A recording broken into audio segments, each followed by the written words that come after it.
নমস্কার বন্ধুরা, আমি শ্রাবণী। আমার গার্ডেনিং চ্যানেলে তোমাদের সবাইকে স্বাগত। বন্ধুরা, তোমরা অনেক দিন ধরেই চাইছিলে যে আমি একটা স্থলপদ্ম গাছের ভিডিও দিই। বন্ধুরা, কিভাবে এখন আমি স্থলপদ্ম গাছের পরিচর্যা করছি সেটা তোমরা জানতে চাইছো। কিভাবে কাটাই ছাঁটাই করবে, কী রকম সলিড খাবার চাই এই সময় গাছের, তাই আমি আজকে তোমাদের কাছে নিয়ে চলে এসেছি। বন্ধুরা, আমার এই গাছটায় দেখছো যে এখনও পর্যন্ত প্রচুর পরিমাণে স্থলপদ্ম ফুটছে, তবে সাইজটা ছোট। আর এই যে 12 মাসি একটা গাছ তোমাদের দেখাচ্ছি, এই গাছটা আমার একটা বস্তায় বসানো আছে এবং গাছটা অনেক বছরের গাছটা আমার। তো গাছের অনেক মোটা মোটা ডাল, অনেক কষ্টে বেশ কিছু ডাল আমি কেটে দিয়েছি এবং কচি শাখা পোশাখা বার হচ্ছে। এটা 12 মাসি গাছ, যেটা সিঙ্গেল পাতা এবং একটা ডিপ পিঙ্ক কালারের। এই গাছটায় 12 মাস স্থলপদ্ম ফোটে। বন্ধু, স্থলপদ্ম যেটা তুমি 12 মাসই হোক বা হলুদ স্থলপদ্ম বা কালার চেঞ্জিং, সমস্ত স্থলপদ্মেই একই পরিচর্যা। আর এই গাছটি কালার চেঞ্জিং, এটা টবে আছে একটা। তো সেই টব থেকে তোমাদেরকে দেখাচ্ছি যে এই যে ডগগুলো, ওপরের ডগগুলো যেগুলো ফুল হয়ে গেছে, সেইগুলো তোমাদেরকে কেটে দিতে হবে। সেইগুলোই আবার যেখান থেকে কাটবে সেখান থেকেই দেখবে আবার নতুন ডাল শাখা বার হচ্ছে এবং কচি পাতা বার হচ্ছে বন্ধুরা এই সময়ে। আর তারপর বলবো যে এই গাছটা দেখো, এটা এখনও ফুল ফুটে যাচ্ছে। সেই যে দুর্গাপুজোর সময় ফুল এসেছে, এখনও গাছটায় কিন্তু ফুল দিয়ে যাচ্ছে বন্ধুরা, প্রচুর পরিমাণে কুঁড়ি। এই গাছটা, এটাও আমার একটা বস্তাতেই বসিয়ে রেখেছি গ্রো ব্যাগ মতন তৈরি করে। আর এই গাছেও ঠিক একই পরিমাণ ফুল ফুটেছে আগের সিজনটায়, কিন্তু এখনও ফুটে যাচ্ছে, বন্ধ হয়নি। শীতেও ফুটেছে, তবে ছোট ছোট সাইজ, কিন্তু শীতেও অনেক ফুল পেয়েছি। অনেক মানে কি, তবু কম, কিন্তু ফুল একটা দুটো করেই পেয়ে গেছি। এখনও সেটা গাছের কুঁড়ি এবং ফুল দেখে তোমরা বুঝতে পারছো বন্ধুরা।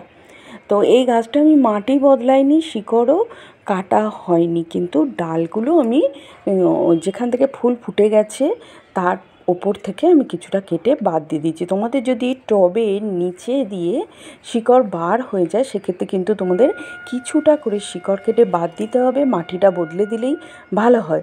যদি বড় জায়গায় থাকে তাহলে তো ভালো, কিন্তু ছোট জায়গায় থাকলে তোমাদের কিন্তু এই গাছ খুব তাড়াতাড়ি বাড়ে। যেহেতু এই গাছটি আমার দেখছো যে এটা 1 বছর বয়স, কিন্তু এর বার দেখো, এখনও ফুল দিয়ে যাচ্ছে, সিজনে ফুল এখনও দিয়ে যাচ্ছে বন্ধুরা, এরকম দেখো।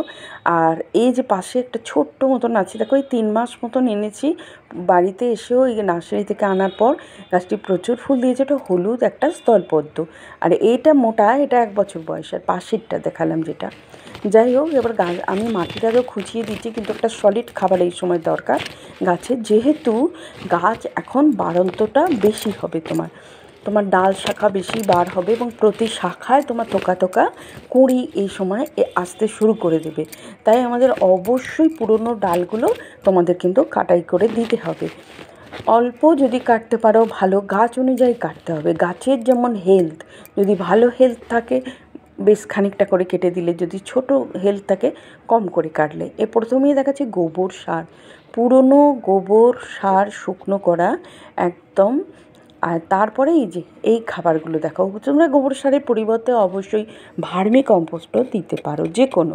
এই লাল পটাশ বন্ধু আমি দিচ্ছি, এই লাল পটাশের সাথে একটু নিম খোল দিয়েছি। আর যারা লাল পটাশ দিতে চাও না, তারা এই কলার খোসাটা দিতে পারো, কলার খোসা গুঁড়ো, কারণ জৈবভাবে পটাশ পাই আমরা কলার খোসা থেকে বন্ধুরা। আর এটা হচ্ছে একটা মাইক্রো নিউট্রিয়েন্টস, যেটা গাছের ভিটামিন বলতে পারো। দানা আকারে নিয়েছি, তো তোমরা যে কোনো দানা আকারেও নিতে পারো, যে কোনো ভাইটা এক্স, সাগরিকা, মোমোমিল, ফাইটোজাইম, যে কোনো।